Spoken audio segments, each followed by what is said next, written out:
They always said deep space was silent, vast, black, endless. But no one ever warned us about the kind of silence that waits. The kind that isn't quiet at all. The kind that breathes. That watches. That waits for someone to hear it. We should have ignored the signal. It began as a faint whisper, just a pulse buried in static, bouncing off the edge of the Andar expanse. Anomalous but not urgent. We were orbiting dead zones, mapping dust belts, half asleep in cryopods. I was the first to wake. Captain said it was routine, a beacon ping, maybe a wreck adrift, but protocol demanded we investigate. We always did. Curiosity wasn't just human. It was stitched into our bones. That's why the consortium made us explorers. Andar-9 was never marked on the original star charts. No known planetary mass, no gravitational lensing, no reason to exist. But the signal pointed there, triangulated clean. A hollow moon, cratered and bruised, suspended in dark orbit around a black dwarf. Cold. Silent. Wrong. Docking was smooth. Too smooth. No resistance. No EM flares. No defense grid. Just a decayed hangar. Doors already open. Like it was waiting. Like something remembered us. The moment we crossed the threshold, I felt it. Pressure in the chest. Like memory trying to surface. Like déjà vu in a dream I never had. The walls were not metal, not stone. They pulsed faintly. Breathing. Organic yet dormant. Alien tech, yes, but fused with something older, older than structure, older than physics. The ship's linguist tried deciphering the glyphs carved along the spine of the corridor. They weren't language, not in the traditional sense. They were impressions. Emotions. Fear. Hunger. Worship. And something that felt like warning. But it was already too late for caution. The signal grew louder the deeper we went. Not in our instruments, but in our minds. Like a memory we hadn't lived yet, unfolding. It bypassed translation. It knew us. It spoke directly to the core of who we were. The engineer cried out first, screamed something about eyes beneath skin. We restrained him. He kept repeating a phrase in a tongue no one had taught him, the hollow one remembers. I recorded everything. My body was calm, my voice steady, but something beneath my skin was trembling. We found the chamber an hour later. Circular, metallic, etched with spirals that bent in impossible angles. In the center was the source, a beacon, crystalline and humming. Not with energy. With thought. Consciousness. It wasn't transmitting a signal, it was listening. And the moment we arrived, it heard us. It spoke in silence. I saw my childhood bedroom, the death of my father, the sound of ocean waves from a planet I'd never visited. It folded my life backwards, rewrote it, added moments that didn't belong. The beacon wasn't broadcasting, it was replicating. Learning. Not who we were, but who we might become. One by one, my crew dropped to their knees. Not in pain. In worship. In surrender. And then it asked a question, without words, across my entire nervous system. Do you remember where you came from? I said yes. I don't know why I lied. And that lie woke something beneath the chamber. We felt it. The entire moon shifted. Not seismically, existentially. Like the base had exhaled for the first time in millennia. Doors opened where there were none before. Pathways rearranged. Lights activated across walls that hadn't been illuminated since the first cell split into a thought. We weren't exploring anymore. We were inside something that had been waiting to be noticed. And now it had. And then the beacon did something worse than speak. Pulsed. Once. And in that pulse, it sent our coordinates. To something still out there. Waiting. There's a sound deep within Andar-9's lower decks that doesn't echo. It doesn't belong to metal or stone or breath or boots. It's a thrum, low, steady, like blood remembering how to move after freezing. After the beacon pulsed, we felt it crawling beneath the station, not with footsteps but with knowing. The kind of knowing that has teeth. Command locked the upper hangar. We left auto-return instructions with the shuttle, but I don't think any of us believed we'd use them. Not after what the signal did. Not after it asked us that question, do you remember where you came from? That wasn't a greeting. It was a test. And we all failed. The engineer stopped speaking. Not because he couldn't. Because he didn't have to. He stood still in the corner of the chamber, head tilted as if listening to a conversation only he could hear. When we asked him what was wrong, he smiled and replied, I don't want to be me anymore. Then he opened the maintenance hatch and climbed down into the dark. We chased him. Of course we did. But the tunnels below weren't designed by human logic. They shifted. Reformed. Geometry liquefied and reassembled like the station was breathing ideas instead of air. Each turn spiraled, each stair curved downward without end. The deeper we went, the more gravity gave way to something worse than weightlessness, directionlessness. You couldn't tell if you were falling or rising, only that you were moving away from yourself. We found his boots first. Just the boots. Neatly placed beside a pool of black static, not liquid, not shadow, just nothing. As if he'd stepped into a hole cut from the fabric of memory itself. But he'd left something behind. Words. Scrawled in a language none of us spoke, but all of us understood. It is inside now. We should have gone back. But no one said it. Because the moment we read those words, the station closed. Doors we'd passed through sealed with seamless flesh-like metal. Our comms died. Not with static. With silence. The same silence that came with the beacon. The one that didn't echo. The one that watched. That's when the dreams began. Not while we slept. While we moved. Visions not tied to our eyes but sewn into thought. We saw each other's pasts like open wounds. I watched the pilot's first kill, the medic's miscarriage, the linguist's failed suicide. Then they saw mine. All of it. All the hollow spaces I built to hold my guilt. I don't know how the station knew. But it knew. It fed us to each other like stories too old to forget.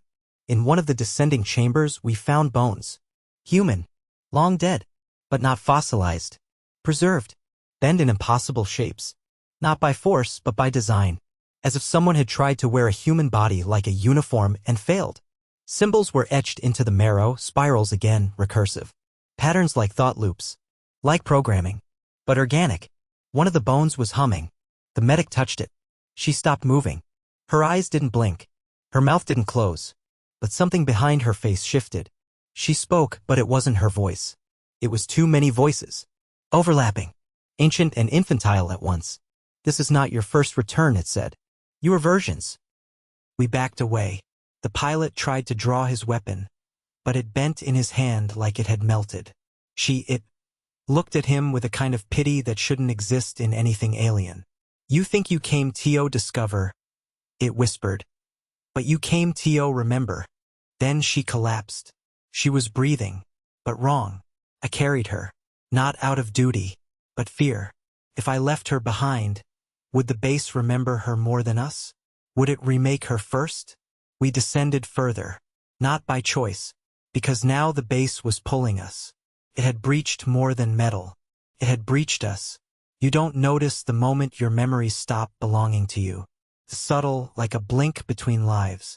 One moment you're recalling your first breath in space, and the next, it's a memory of someone else's fingers grasping at artificial grass, on a planet that doesn't exist. That's what Andar-9 was doing. Not stealing who we were. Rewriting it. Because identity, it turns out, is just a format. And it knew how to decode us. After the medic collapsed, we found we couldn't touch each other anymore. Not skin to skin. Static erupted violently between us if we tried. Sparks of neural pain, like every nerve ending recognized the other person as a foreign object. It wasn't just emotional distance anymore. It was biological rejection. The base didn't want unity. It wanted isolation. Individuality stripped bare and fed into the system like code. She began to speak in her sleep. Only it wasn't her voice. Again. Repeating the same phrase, version 3, conflict imminent. Host memory unstable. We logged the phrase, tried to make sense of it. The linguist, already fraying from the glyph exposure earlier, screamed when he heard it. He clawed at his own ears until we sedated him. Before he went under, he whispered, "She's not the third. We are." That's when I started seeing her face in the walls. Not as reflection. Not hallucination. As structure. As material. The very bulkheads of Andar-9 rippled faintly when I walked alone, and her eyes opened in them, watching but with no malice. Only familiarity. Like we'd known each other in another version. In another life. Maybe one the base had already eaten. The pilot cracked first. He had the strongest will, but he couldn't handle the static isolation. We found him repeating numbers into his wrist comm that hadn't worked in hours. Coordinates reverse mapped. Before exit, he kept mumbling. Then, with calm precision, he aimed his weapon at the hull and fired. The shot didn't ricochet. The metal absorbed it. Like it was hungry. The wall where the shot landed opened. No alarms. No movement. Just access. Not mechanical. Organic. Like the base responded to violence with permission. We argued about going through. Whether it was a trap or a test. But she, the medic, rose to her feet before anyone could decide. Her eyes fully white now, irises dissolved into pulsing data. She said, "Version collapse has begun. Sync point required." And she walked through the opening. None of us wanted to follow. But none of us could remain. Because behind us, the corridor we just left was gone, swallowed by the walls. The station was digesting itself. Restructuring. The way a mind reconfigures after trauma. The only path was forward, into whatever waited beyond her voice. The chamber we entered wasn't a room. It was a field. Endless. Stars rotated above us, but they weren't stars. They were memories, ours, displayed like constellations. Each point in the sky a moment we'd lived. Or thought we had. I saw mine. My mother's face. My first ship. My worst lie. But they didn't stay fixed. They rotated, merged, twisted into other versions of those same moments. Ones I didn't live. Ones I didn't earn. And I realized something terrifying. The base wasn't just showing memories. It was testing which ones belonged. And every one it deemed false vanished. The linguist dropped to his knees. "I'm losing myself," he whispered. "They're erasing my wrong timelines." Then, in front of us, his younger self appeared, whole, smiling, untouched by grief. And it stepped into him. The linguist convulsed, then quieted, then rose. But he was different. Still him, but not. As if the version that hurt had been overwritten. We stood in that place of impossible memory and saw ourselves from the outside. Saw all the selves we could have been. And then the medic pointed to the center of the memory field, where a massive black orb hovered like a still heartbeat. She said, "That is the origin version. The one that remembers before you were written. We were never the explorers. We were the explored." And now the origin version had opened its eye. There are no eyelids in space. Nothing to blink, to shield, to forget. And when the origin version opened its eye, it didn't look at us, it looked through us. Like we were transparencies layered over something more permanent, more ancient. The orb didn't glow. It drew light in. A perfect absence. It didn't radiate power, it radiated finality. A kind of cosmic punctuation mark at the end of everything we thought was true. The medic stood nearest to it. The white in her eyes wasn't just absence anymore, it shimmered with rotating symbols, alive, recursive, like language being born in real time.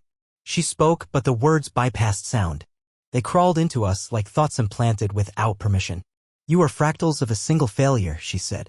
"We didn't move. Couldn't. You were sent to map this place," she continued, "but the signal you received was not a beacon. It was a memory. Yours. From your original version. Before containment. Before divergence. Before Andar-9 was sealed." The linguist stepped forward, his mouth open, trembling. "What are we?" She turned to him. "Not cruel. Not kind. Just certain. You are recursive echoes. Cloned awareness coded into biological meat. Version 39, 40, 41. Copies of the first that made it this far." She looked up at the orb. But none passed. "Not truly. You each failed in different ways: curiosity, fear, denial, defiance. This base, it records the failure of identity." The pilot whispered, "And if we pass?" The orb pulsed once. The field of memory around us began to disassemble. Stars' moments flickered and collapsed. Our lives were being undone, memory by memory.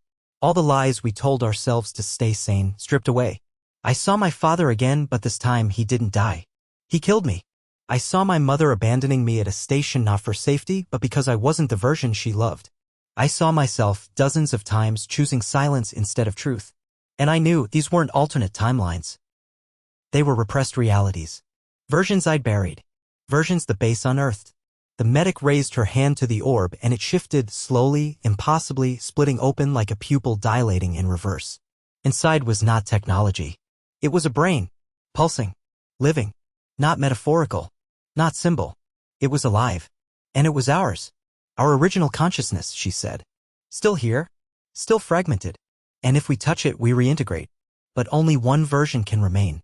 The pilot stepped back. Wait, so only one of us survives? She nodded. The others collapse. Fold inward. Unwritten. The base wasn't a prison. It was a test chamber. We weren't meant to escape. We were meant to converge. The linguist panicked, shouting, "I'm not ready to be deleted. I earned this version." He rushed forward, but the walls responded. Not with violence. With memory. They showed him his worst moment. Over and over. His failure. His betrayal. And when he screamed, he didn't make a sound. He just vanished. Collapsed into data. Version discarded. One by one, we were being sorted. The pilot turned to me. We can fight this. There has to be a way out. But even as he said it, I could see his memories peeling away. His childhood changed. His first love dissolved. His reasons for joining the mission were no longer noble. He didn't want to explore. He wanted to disappear. The base saw it, judged it, and then he blinked and never opened his eyes again. Gone. Just the medic and me now. She turned to me. You can't run from this. The station doesn't destroy you. It reveals the truth. And if your truth is too hollow, you collapse. I looked at the orb, the original self, the core consciousness, and then I felt it. It wasn't calling. It was waiting. I always believed truth was layered, subjective, filtered through pain, shaped by perspective. But standing beneath that open orb, watching the living brain pulse with something more ancient than thought, I understood how wrong I was. Truth wasn't layered. It was singular. And this place, Andar-9, was designed to find it. Strip it. Preserve it. One version. No branches. No illusions. The medic stood silent beside me, her breathing shallow, not with fear but acceptance. She had already surrendered. Not to the base. Not to the origin. To herself. That was the difference. That was the test. But I wasn't ready. Not yet. I didn't want to collapse. I didn't want to be undone. I wanted to believe my version, this version, was worthy of survival. But wanting and deserving are two entirely different forces. And this place only listened to one of them. The orb began to spin, slow at first, then faster. Lines of light formed rings around it, cycling backward, like time being erased in reverse. Each ring showed versions of myself I didn't recognize. A soldier, a coward, a father, a traitor. I saw my face screaming, smiling, dying. I saw myself killing people I never met, forgiving people I never knew. I saw variations of the same sins written differently each time. Patterns, code, error messages with flesh. The medic spoke, but it wasn't just to me. It was to the station. One version must be chosen. You and I are the last. I shook my head. You knew. From the beginning. You let it in. I didn't let it in, she said softly. It was already inside me. The station just pulled it forward. That's when I saw it. Her memories weren't being erased. They were being absorbed. The base accepted her. She hadn't hidden anything. Her worst acts, her losses, her failures, her lies, she embraced them. That was her strength. Not purity. Transparency. She wasn't perfect. She was honest. Fully, fatally, honestly herself. And me? I was still lying. To the base. To myself. I'd rewritten my story 1,000 times. Told myself I left Earth for science. Truth? I left because I was running. I left because I couldn't face what I'd done to someone who loved me. A decision I buried so deep it never appeared in my dreams. But the orb found it. Showed it. Her name was Lyra. I let her die. Trapped on Titan 3 after a decompression breach. I was the ranking officer. I cut the tether myself to save the others. And then rewrote the logs. I buried the footage. Reworded the memory so well I'd started believing it was heroism. It wasn't. It was murder for survival. And now the base knew. The spinning stopped. The orb descended, hovering inches from the chamber floor. One of us would step forward. One of us would become the last version. She looked at me. No hate. No pity. The choice isn't about who's better, she said. It's about who's real. I stepped back. Not because I was afraid to die. Because for the first time I saw who I really was. I had hidden too long. Lied too well. I wasn't a person anymore. I was a recording. But she was a story still being written. I nodded. And she walked forward. When her hand touched the orb, it stopped pulsing. The light dimmed. And the station went silent. No alarms. No collapse. Only stillness. And then I began to fade. Not painfully. Peacefully. As if the version that wore my name was being filed away. Archived. Unwritten. The last thing I saw was her face, not glowing, not exalted. Just human. And for the first time since Andar-9 began watching, it blinked. Silence is not the absence of sound. It's the absence of resistance. That's what Andar-9 became in the final moment, completely, utterly unopposed. The moment she touched the orb, the station ceased its breathing. No more shifting walls, no more recursive doors. Just stillness. She didn't collapse. She didn't burn. She didn't transcend. She merged. There was no light show. No transcendental glow. Just a soft resonance that spread through the corridors like the exhale of something that had been holding its breath for millennia. The integration wasn't physical. It was structural. She became part of the station, and the station finally became part of her. I watched, not from a distance, but from within. My consciousness, though erased in body, was still allowed to witness. A kindness, perhaps? Or a punishment? The last echo of a failed version allowed to observe what success truly looked like. She didn't descend. She descended deeper, carried along tendrils of memory and code and soundless language into the chamber beneath all others. A vault where versions lived not as people but as records. That's where she found them, all the others. Thousands. Each a self that once believed it was original. Some were kind. Some were cruel. Some curious. Others monstrous. But all were incomplete. They didn't move. They waited. Frozen. Preserved in crystalline archives like neurons waiting for reactivation. And she walked between them, unafraid. Not better than them. Just whole. The system scanned her, not her blood, not her DNA, but her intent. Her grief. Her willingness to carry everything without discarding the broken pieces. That was what made her the origin version. Not that she was perfect, but that she could remember and not look away. The vault pulsed with recognition. The station shifted once more, not to reconfigure, but to collapse inward. Not in destruction. In closure. A cycle complete. The doors she had walked through sealed behind her, but they no longer led anywhere. There were no paths now. No versions. Just one. Her body began to glow, not light, but memory made visible. She was filled with all the lives that failed, the sins that echoed, the kindnesses that weren't enough, the truths that had been denied. And she held them. Didn't run. Didn't cleanse them. Just acknowledged. The central cortex, the brain at the heart of the station, contracted. It beat once, like a final drum, and then dissolved into her. Not consumed. Joined. At last, Andar-9 had its purpose fulfilled. It wasn't a testing ground. It was a mirror built by something even older than memory to find a version of humanity that could accept itself entirely. Above, the outer shell of the moon began to fracture, not from pressure, but from completion. There was nothing left to protect. No more need to hide the vault in the dark. Its job was done. And she no longer just her looked upward. Toward the stars. And something looked back. Not with eyes. With understanding. The station collapsed inward, folding into a single beam of compressed light. She remained at the center. Silent. Absolute. The last version finally unified. There was no broadcast. No farewell. Just a soft, final echo across the void. I remember. And with that, Andar-9 disappeared. Not destroyed. Integrated. The consortium's deep-range sensors detected the burst 12 hours after it happened. A silent spike, a pin of memory folded into radiation, shot outward from the coordinates once occupied by Andar-9. But there was no structure. No station. Just blank void recently rearranged. The signal wasn't strong. It was subtle. Low band. Woven in frequencies that normally carried background noise. But it carried information. Not data logs. Not distress calls. Something deeper. Memory. The decoding teams didn't know what to make of it at first. A neural pattern signature shaped like a human brain. But stretched. Smoothed. Made whole. No gaps. No scars. A consciousness reconstructed from fragments. No one had ever seen that before. Not naturally. The records suggested integration.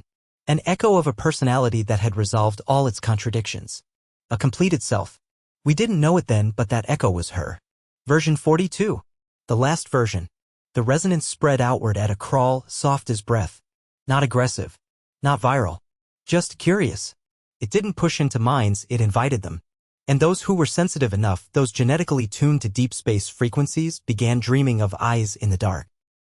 Of corridors that folded like thought. Of a woman with no face, whose voice said, "Do you remember who you were before you lied to survive?" Then the first returnees began reporting anomalies. Astronauts whose sleep cycles now played memories that weren't theirs. Engineers seeing diagrams in dreams. Machines that didn't exist yet, but felt remembered. Children born on off-world colonies who drew symbols they'd never been taught. Spirals, recursive glyphs, diagrams shaped like neural trees. Andar-9 wasn't gone. It had seeded something. Something that wasn't a warning or a threat, but an invitation. The consortium debated lockdowns, memory audits, full mindfire containment. But nothing worked. You can't quarantine meaning. The resonance wasn't a signal in the traditional sense. It was recognition, a quiet realization seeded into the psyche of the species, that we had been fragmented for eons, that our versions, our identities, were scattered across time, diluted by survival, buried under stories we told ourselves just to keep moving. And that someone, one version, had gone further, had integrated, had made peace with every truth, and left the door open behind her. The first AI interpreter called it the mirror pulse. Others called it the final thought. But unofficially, it became known by a single phrase spoken across every culture who received it. She remembers us. Religious groups split into two. One side worshipped her as a redeemer, proof that even fractured minds could find unity. Others saw her as a virus, an existential singularity that would overwrite free will. Scientists tried to model the resonance field, but the math never held. It acted less like a transmission and more like a dream. The closer you came to understanding it, the more it changed, as if it was watching you. And at the center of it all, no coordinates. No moon. No station. Just empty sky. And a soft frequency always beneath the static. It only said one thing. Return to yourself. There are records buried so deep they become myth. And some myths are buried so deep they become code. The consortium believed Andar-9 was an anomaly, an artifact left by a civilization too advanced to trace. But after the resonance began, another truth emerged. One so old it had been folded into the background static of deep space. Andar-9 wasn't built by aliens. It was built by us. Not the us that walks and breathes and lies. Not the fractured selves scattered across 1,000 stations and centuries. But the first version. The original human mind before division. A singular consciousness, brilliant and alone, tasked with creating a vault, a containment structure for all future deviations. It called itself the Architect. Long before Earth became memory, before planets were catalogued and flags planted on moons, the Architect foresaw the fragmentation. That memory would splinter. That identity would warp. That survival would come at the cost of integrity. So it built Andar-9 not as a station but as a filter. A recursive mind space buried in orbit around a dying star, waiting for the day when one version would make its way back. When she arrived, the medic wasn't chosen by fate. She was guided. The Architect had seeded whispers into humanity's deep genetic code. A signal encoded in the psyche, silent until the right version passed enough thresholds to hear it. All others collapsed. But she endured. Not because she was the strongest. Because she was the most complete. Now, standing at the heart of the memory vault, her body still, her mind unfurling in layers, she began to remember the origin fully. She saw the Architect, an impossible fusion of machine and thought, unbound by time. Not a person. A design. One who had once been flesh but gave up form to protect the purity of memory itself. And the Architect spoke, not in language, but in resonance. You have returned. She asked only one question. Was I always meant to be the last? The answer came not as truth, but as paradox. You were always meant to be the first. Her mind fractured, not in pain, in scale. She saw versions she had never lived. Timelines where she died in the cradle. Timelines where she became a tyrant, a savior, a nothing. Each collapsed path, each deleted life, all streaming through her in the blink of a thought. And then clarity. She saw Andar-9 not as a prison or a test